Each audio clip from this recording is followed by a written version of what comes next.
Welcome to the study of the parables of Jesus. This is lesson number 20, the parable of the unmerciful financial agent. Now, this is a difficult parable to find a proper name for. Different translations use different ideas, and I even lost my treatment of it in my computer because I had more than one name for it. So this is the name I've settled on. This is what it is. It's the parable of the unmerciful financial agent. It's found in Matthew 18, verses 21 through 35. I'll give you a few moments to find it, and then we will read it together.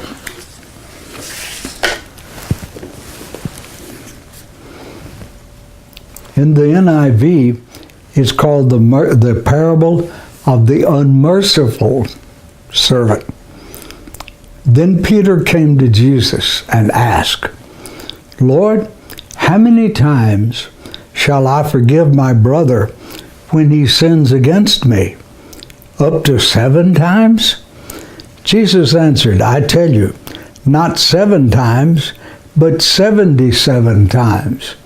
And then the NIV has a textual footnote that says you could translate that 7 times 70, which would be 490 times. Therefore, the kingdom of heaven is like a king who wanted to settle accounts with his servants. As he began the settlement, a man who owed him 10,000 talents. We've already discussed how difficult it is to translate money from the first century Palestine into present day. Just take that as the equivalent of several $1 million of debt. A man who owed him 10,000 talents was brought to him.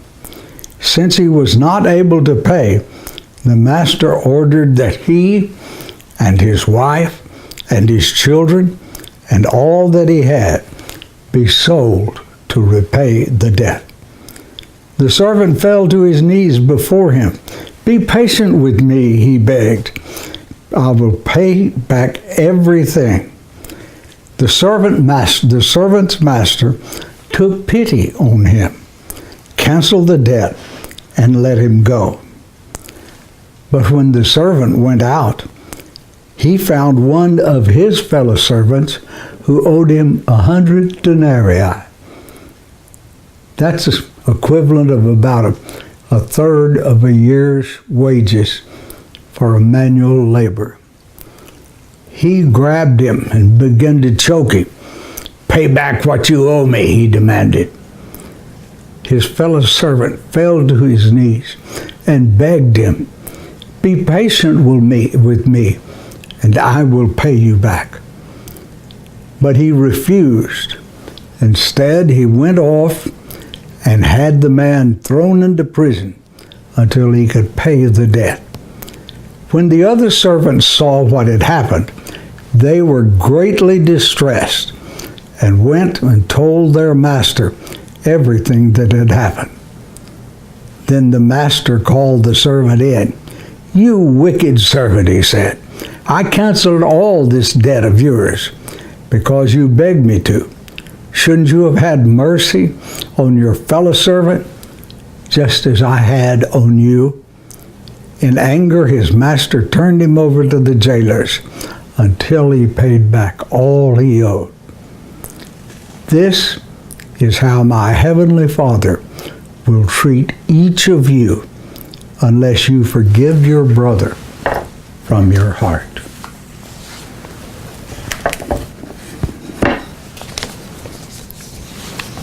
First of all, let's look at the social and political background that made this parable understandable to Jesus' hearers. No ruler in the first century Mediterranean world had a rational system of taxation that would produce revenue sufficient to cover all the cost of governing their country. This included the Roman government itself. It was not until the 3rd century AD that Rome had a tax system that brought in enough funds to defray the cost of governing the empire. In order to fill the shortfall, most 1st century kings depended on the income from their personal possessions. However, no single person, no matter how gifted in administration they were, could serve as king and administer income-producing property that was spread halfway across the world. Thus, the kings would entrust the management of their property to financial servants or agents. And this is the background of this parable. Look at the literary setting of the parable.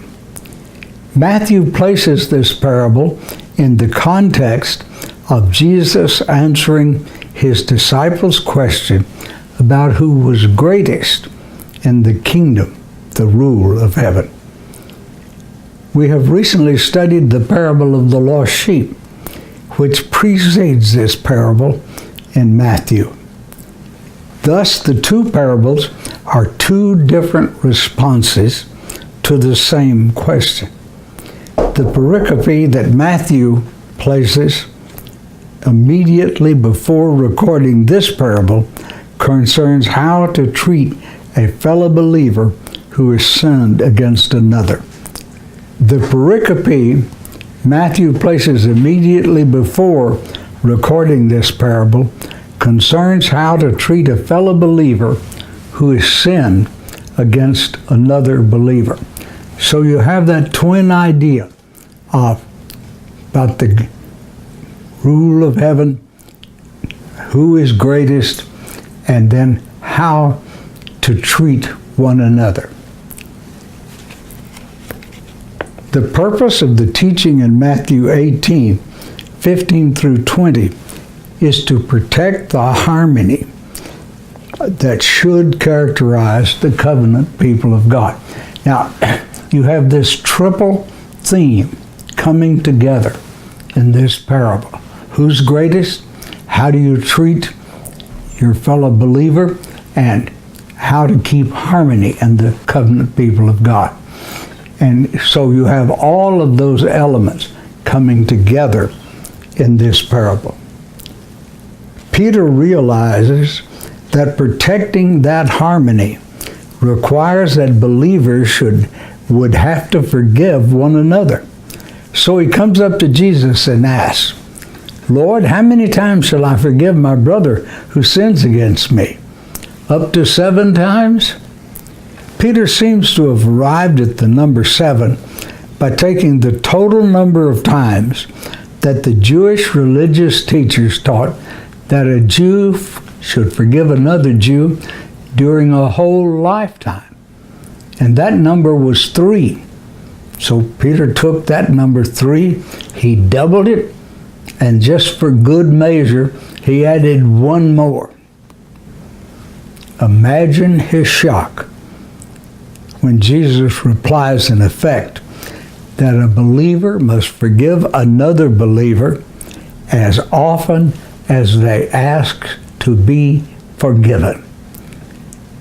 This really grates on our human sinful nature. You mean they get off that easy? Well, friend, you got off easier than that with God. And then Jesus illustrates his statement with this parable. Now let's look at the meaning, the significance of the individual elements of this parable. Note that most of the individual elements of this parable have no other significance than to provide a backdrop to make the drama of the story believable. For example, the king symbolizes any wealthy person, and the agents, servants, are any debtors. However, the amount of money, or the relative amount of money, is significant as for the relative size of the debts. 10,000 talents of gold was truly a king-sized debt. It would have taken the resources of a medium-sized nation several years to pay it off. However, 100 denarii are only about 4 months' wages for a day laborer. Any moderately well-off person could have paid it off in a few months. Note the irony of the language both debtors used to ask for mercy. It is essentially identical in both cases. They both asked, begged, pled for mercy. The difference is one debtor received mercy and the other was refused mercy. All he got was a cold, legalistic form of justice. The difference between the attitudes of the men who received the appeal is the basic theme of this parable. That brings us to the meaning of the parable as a whole. When a sinner responds positively to the call to participate in the kingdom, the rule of heaven, they receive a royal pardon from God, who declares them, on the basis of the sacrificial death of Christ, not guilty. I'm always reminded at this point of British trials that you can see on Masterpiece Theater or something. There is the judge with his white marcelled wig on, and the man is the person charged. The trial has been heard. The jury has brought back the verdict. And then the accused stands, and the judge very portentously either says, guilty as charged, or not guilty. My fellow believer, every one of us who are genuine believers have stood before the judgment bar of God and had the Creator of the universe say, you are not guilty. You will live forever. That royal pardon makes it obligatory for all believers to be ready to forgive the relatively minor sins that other believers commit against them. Just 2 steps left. Making this parable your own. Be constantly and prayerfully aware of the royal pardon you have received from God when you first believed. Then always be eager to discover occasions. Now, this is not with just barely bringing yourself to do it. You ought to be eager to extend that pardon to those who sin against you. Always be eager to discover occasions when you can pass that blessing forward to other believers. Thank you.